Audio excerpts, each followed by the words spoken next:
Mari lihat dan dengar. Sulalatus Salatin Bab 7, Akibat Tiada Menyembah ke Melaka. Kisah kita hari ini, kita undur masa ke belakang, jauh ke abad ke-15 di Asia Tenggara. Masa tu, ada sebuah empayar yang sangat berkuasa, yang menuntut ketaatan daripada semua. Tapi, ada sebuah kerajaan kecil yang berani cakap tidak. Ini kisah tentang apa yang terjadi bila sebuah empayar mengamuk dan harga yang sangat mahal perlu dibayar untuk sebuah penentangan. Dan persoalan inilah yang jadi tunjang cerita kita hari ini. Apa agaknya akibat bila yang kecil berani melawan yang besar?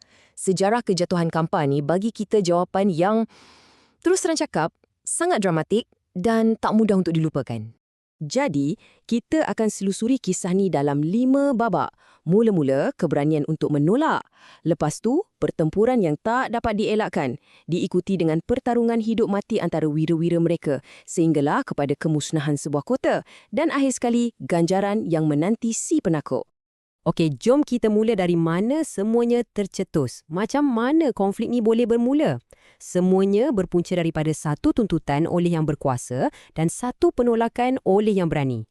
Bayangkan di sebelah sini kita ada Melaka di bawah Sultan Mansur Shah. Sebuah empayar maritim yang gah, kuasa besar serantau. Diorang minta ufti atau kita boleh kata cukai sebagai tanda taat setia. Tapi di sebelah sana pula ada Kampar, kerajaan yang lebih kecil tapi penuh maruah di bawah pimpinan Maharaja Jaya. Dan jawapan diorang? Ringkas je. Tidak. Dari sinilah api perbalahan mula menyala. Bagi Melaka, penolakan macam ni dah kira menderhaka, memang tak boleh diterima. Jadi, tanpa buang masa, Sultan Mansur Shah terus bagi arahan pada panglima paling hebat dia, Sri Naradiraja, untuk mengetuai angkatan perang. Masa untuk diplomasi dah tamat. Sekarang, masa untuk berlawan. Dan ini membawa kita terus ke babak kedua, pertempuran di Kampar. Saat di mana dua angkatan tentera akhirnya berdepan mata ke mata. Cuba kita bayangkan sekejap suasana masa tu. Angkatan perang Melaka mendarat di pantai Kampar, pedang terhunus, perisai siap sedia, semuanya demi melaksanakan titah Sultan, walaupun terpaksa melalui pertumpahan darah. Tapi, jangan sangka Kampar ni goyang. Maharaja Jaya sendiri dengan gahnya menunggang gajah perang bersama panglima setianya, Tun Demang, keluar memimpin tentera diorang untuk sambut penceroboh. Ini bukan sekadar pertahanan tau. Ini satu tentangan yang penuh keberanian. Pertempuran yang meletus tu, bukan biasa-biasa. Sejarah catatkan ia begitu dahsyat. Lembing dan pedang berdentuman, anak panah berterbangan macam hujan, tanah dibasahi darah sampaikan pertempuran tu digambarkan seperti dalam hikayat. Memang epik. Dan pada mulanya, nampak macam Kampar boleh menang tau. Gajah perang yang ditunggang Maharaja Jaya tu mengamuk sakan. Habis barisan tentera Melaka dilanggar. Ramai yang terpaksa undur sampai ke laut. Kemenangan nampak macam dah ada dalam genggaman Kampar. Tapi, macam yang kita tahu, dalam perang, apa-apa pun boleh jadi sekelip mata. Nah, sekarang kita masuk babak ketiga. Babak di mana nasib pertempuran ni tak lagi ditentukan oleh ribuan askar, tapi oleh pertarungan sengit antara 4 pahlawan utama. Momen kritikal yang pertama pun terjadi. Panglima Kampar, Tun Demang, berjaya dapat peluang.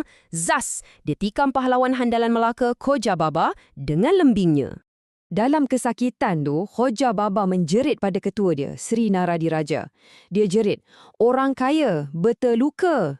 Bayangkan, seruan tu bergema di tengah-tengah hingar-bingar perang, menunjukkan keadaan dah betul-betul genting untuk pihak Melaka. Walaupun dah cedera, Khoja Baba ni bukan calang-calang pahlawan. Tindakannya pantas. Cepat-cepat dia capai busur, sasarkan anak panah dan lepaskan, tepat kena pada pelipis Tun Demang. Panglima Kampar tu terus rebah, tewas serta-merta.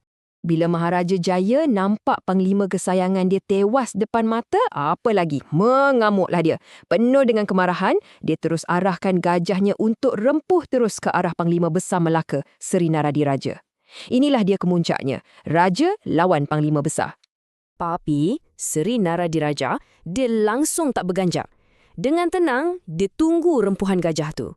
Sebaik sahaja Maharaja Jaya cukup dekat, dengan satu gerakan yang tangkas, dia tikam dada raja tu dengan lembingnya sampai tembus ke belakang.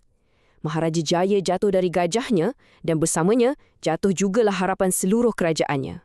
Bila seorang raja dah tewas di medan perang, kesannya memang dahsyat. Jom kita lihat babak keempat, harga sebenar sebuah kekalahan.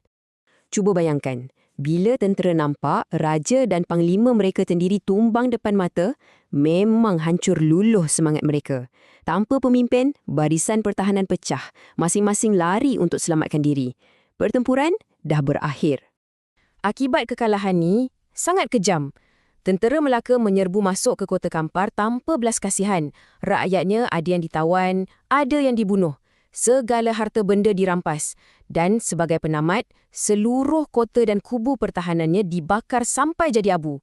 Tapi menang perang tu satu hal, nak kekalkan kuasa tu cerita lain pula. Dalam babak terakhir ni, kita akan tengok macam mana Melaka kukuhkan penaklukan mereka bukan dengan pedang, tapi dengan kuasa politik dan ganjaran. Bila balik Melaka, tentulah para pahlawan ni disambut macam Wira. Sri Naradiraja sebagai ketua dihadiahkan seluruh jajahan Kampar. Koja Baba pula, walaupun cedera, dapat gelaran baru, Akhtiar Muluk sebab keberanian dia. Panglima-panglima lain pun semua dapat persalinan kehormat dan pelbagai anugerah. Dan kat sinilah kita nampak strategi bijak Melaka. Sri Naradiraja tak takbir sendiri Kampar. Sebaliknya, dia lantik seorang adipati. Adipati ni macam seorang gubernur atau wizurai lah. Ini cara Melaka untuk serapkan wilayah baru ni ke dalam empayar mereka secara teratur. Jadi, nampak tak? Pengajaran utamanya kat sini ialah bila melawan sebuah empayar, risikonya bukan setakat kalah berperang. Pemenang yang sebenar ialah mereka yang pandai tukarkan kemenangan tentera kepada penguasaan politik yang kekal lama melalui sistem ganjaran dan struktur pentadbiran yang kemas. Jadi, adakah ini cuma sekadar cerita lama dari buku sejarah? Atau adakah tragedi Kampar ni sebenarnya satu pengajaran abadi tentang dinamik kuasa, tentang keegoan sebuah empayar, keberanian sebuah penentangan dan harga yang sentiasa perlu dibayar bila yang kecil berani berkata tidak kepada yang besar? Fikir-fikirkanlah, pengajarannya mungkin masih relevan sampai hari ini.